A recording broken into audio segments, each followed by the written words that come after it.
yes, welcome to the History Hunter. Welcome to our small adventures with the WW2 time frame. If you haven't already, I'll put the link to the first episodes of this little adventure in the video description. You can check them out first, and then you get a better full context of what's going on here. We're at the Front, last days of the war. The Red Army storming in from the east.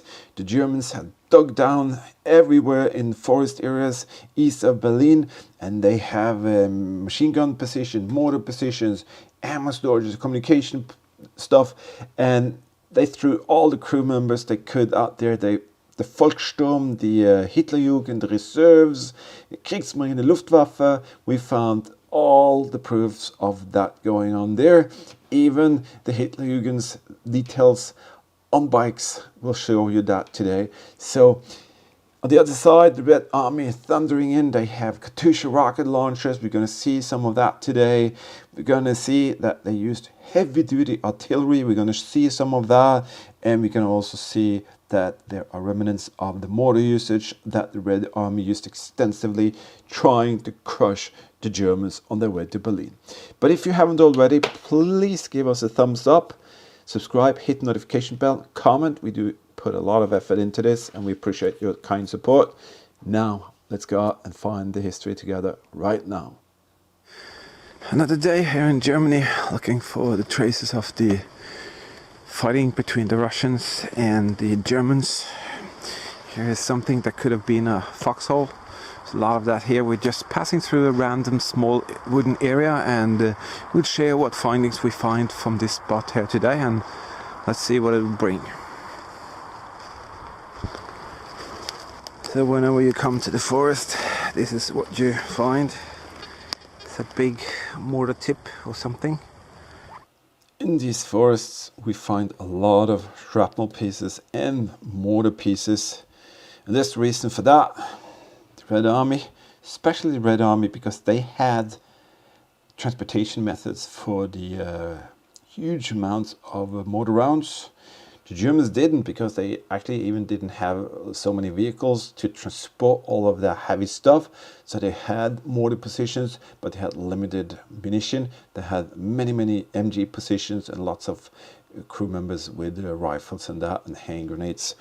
But the Soviets, on the other hand, they had the advantage of having a huge set of lorries and vehicles to transport all the different kind of mortars into the battlefield, and they ranged from the very small one to the massive, like 12 centimeter 120 millimeter mortars, which really rained down on the Germans in these different forests. And that is why we found so many of the mortar rounds in the ground there. And it's still down there, and it's gonna be there. Just gonna mark it and put out the position and give a message to the right authorities to come and get it. The other found a couple of grenades. This one comes up, looks like something from a maybe ammo box sort of thing. Got a small piece. Alright.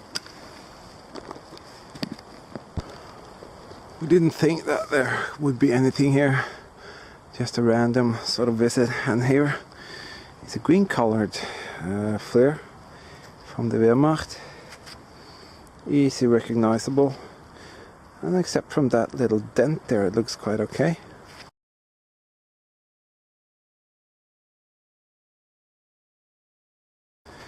There would be some markings, some writings here, and I will give you the Verbrauch date, when to use it, as I can see it, but my daughter is the grenade expert of the team. Now she found another one, a very big one. We're not gonna dig it, but we like to see what type it is if we can. Looks very good. Big, it's iron, but it's gonna stay there. They didn't just have the mortars, as you saw, but they also had a huge array of different kinds of artillery guns. And this is one of the most iconic images that shows you that. This is the Red Army thundering in.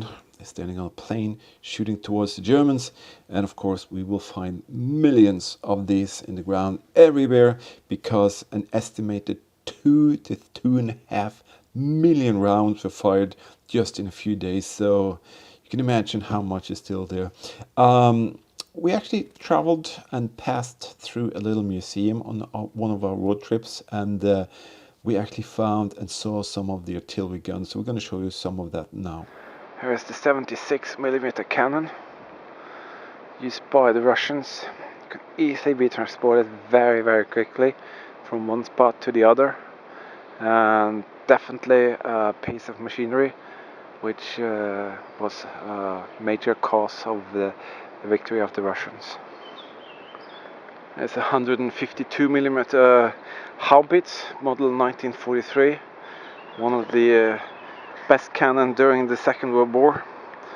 Definitely set up for doing major damage from a very, very long distance away, and was a very, very handy tool for anyone who used it in their operations. Surface find. If I'm not too wrong, this is the Katyusha rocket tubes, and it's splintered like that because it rammed the air at a very high velocity, or the ground I should say. Not too familiar with the principle of these rockets, but looks like it could be some of that.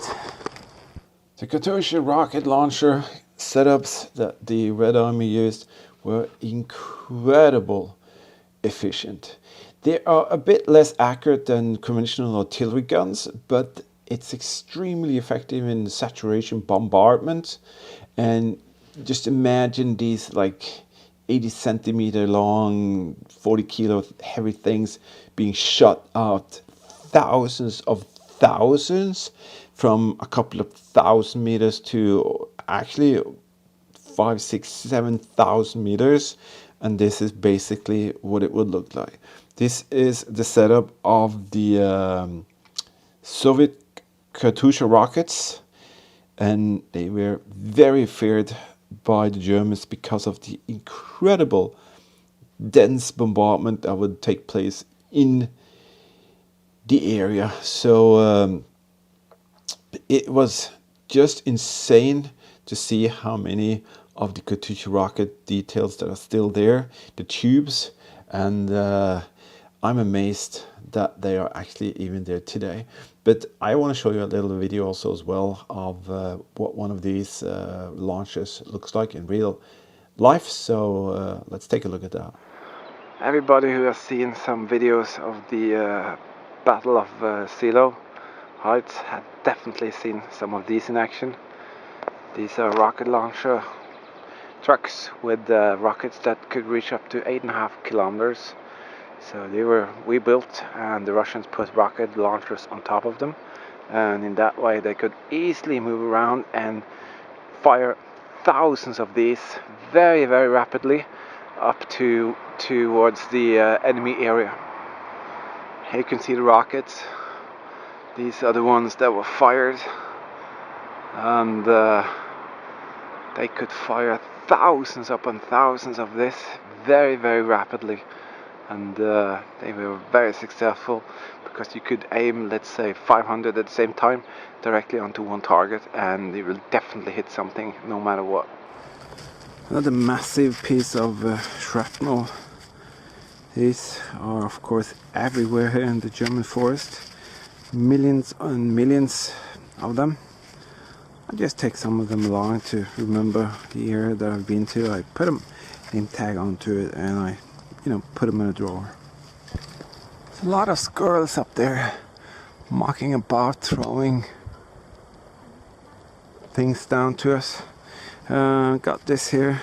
That's the iron fuse for something, probably a Russian one, for a artillery grenade, I would think. That's cool. Could be a tool for the flak gun crews, for the here, some of the vehicles, some of the panzers, who knows. Probably a production sort of maker's name on it. Could be a piece of the action that took place here. My daughter found a very, very special sort of thing here. Look at that. Kurt Neumann, Landsberg, Warte. It's a bicycle bell, and it's very, very pretty. I was almost tempted to think it is in silver, but it could be plated or steel.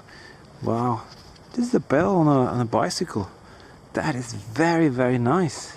Cool. So why do we find bicycle bells? Not just one, we found many of them. Why do we find them in the German forest on the Eastern Front? And I mean in the forest, not on the roads, but in the forest. Well, that is basically because of what you see on the pictures there. So what we have here is kind of the last desperate story of the war and the Battle of Berlin.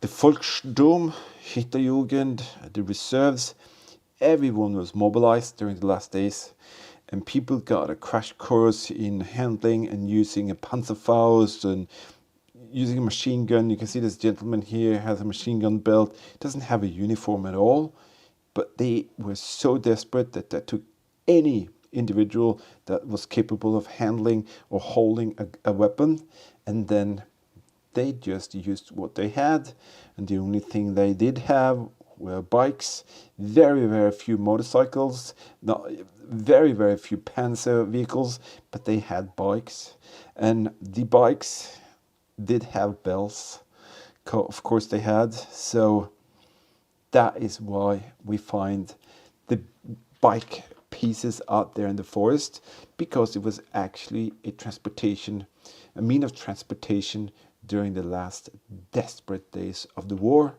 and the remnants of that and the proofs are actually still out there in the forest. You know, a bicycle bell might not sort of ring a bell, but it could actually be a part of what happened here, because in the end of the war, Hitler threw everything he had towards the east, Oder front. So they had sort of like VAK, Volks, Artilleriegruppens, and all kinds of Panzerfaust Gruppen, and they actually rode bikes, because they didn't have any vehicles left to do the fighting with, so they rode the bikes all the way to the Oder front, set them up with a couple of Panzerfaust, and then they tried to hurt the Russians as good as they can. So bicycle bell could easily be a part of what happened here. Right ahead there, a couple of deers, and they were running like madmen over the forest ground here. Came from the left and crossing over here, so they're in there in the bush. That's so cool. When you go metal detecting, you can actually experience quite a lot of things, history, share with some others, and also see a lot of wildlife. So what I found, that's Russian heavy duty caliber, the equivalent of 20mm flak from the Germans, and who knows, there might be some more in here. She's very good at that. Oh wow, look at that, she actually found another one, live one. Holy shit, that is special. Not too often you find this live. You normally find this one, and we'll keep those. This one we don't want to keep because that's not a good idea, and it's nothing you want to report and stuff like that, to make a big hassle out of it, so we just dig it down again. But that is two really good finds. These are just small details of what happened during the last days of the war. We've learned about the Katyushas and the Soviet mortars, the bikes and the Volkssturm, Hitler Jugend and the reserves, and we saw what the Soviet Red Army barrage of artillery did. They wiped out everything there during the last days of the war. And it's going to be more, so we're going to put a link in the video description for next episode when that comes out. Massive thank you to my Patreon and PayPal supporters, my team members out there helping us out to reach more and to go out and explore more. So check out the possibility to support us either on Patreon and PayPal. If not, at least give us a thumbs up, subscribe, hit notification bell. You'll notified every time we release a new video, and watch more of our videos in full length. That helps us out. Stay safe, keep smiling, and we will definitely meet you out there in the next one.